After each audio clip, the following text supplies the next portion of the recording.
শাফিন বাচ্চা খোপের ভিতরে ঢুকছে। এই যে খোপের থেকে বেরোলো, সারা রাত খোপেই ছিল। ঘুম ভাঙছে তোমার বেবি? হ্যাঁ, তুমি কি মুরগির খোপে ঘুমাও? এই ছোট্ট খোপে তোমাকে ধরে? ওয়াও, ডিমও পারছে বেবি, ডিম পারছে। কয়টা ডিম পারছো? কয়টা ডিম পারছো? 10টা পারছো? ওয়াও। আমি আজকে শাফিনের ডিম খাবো।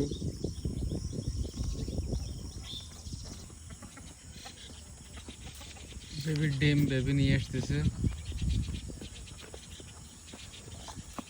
ওয়াও, লটস অফ আন্ডাস, নাইস।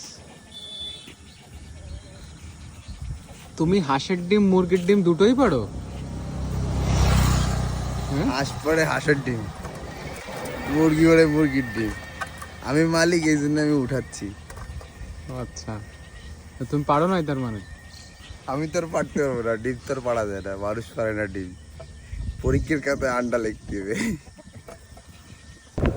আমরা এই ডিম নিয়ে এখন যাচ্ছি। সামনে সুন্দর একটা দোকান আছে, ওই জায়গার নাম কি শাফিন? তারাল বাজারে একটা রুটির দোকান। কারাইল বাজারে? নাম কি? মহিব কাকা। ওইখানে সুন্দর রুটি বানায়, আমি আগে একদিন খাইছি, শাফিন খাইছে। আজকে এগুলো সেইখানে যে খাবো, রুটি ডাল আর ডিম।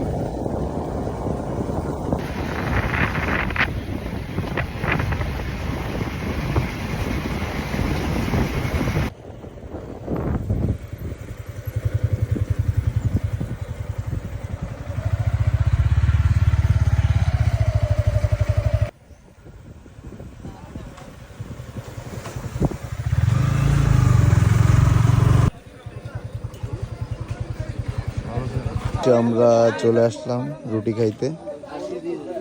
এই যে হলো কাকার রুটি বানায়। কাকা, আপনি কত বছর ধরে এখানে দোকানদারি করেন?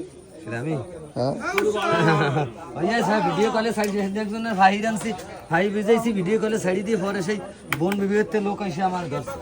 না না, আপনি এমনি কত বছর এই মানে এই হোটেলটা ব্যবসা করেন? হ্যাঁ, হোটেল হলো হোটেল হলো 20 বছর, আর রুটি ভাজি হলো 13 বছর। কাকার হোটেলের রুটিটা আর হলো ডালটা অনেক জোস, এই জন্য আমরা এখান থেকে সবসময় রুটি খাই। আর ভাই পিছনে যে বসে আছে, ভাই আপনি কিছু বলবেন? আপনার অনুভূতিটা কিছু বলেন, জায়গাটা কেমন কি? তোর সাক্ষাৎকার শুনে আমার খুব ভালো অনুভূতি হচ্ছে, ফিলিং গুড। টাইগার খাচ্ছে।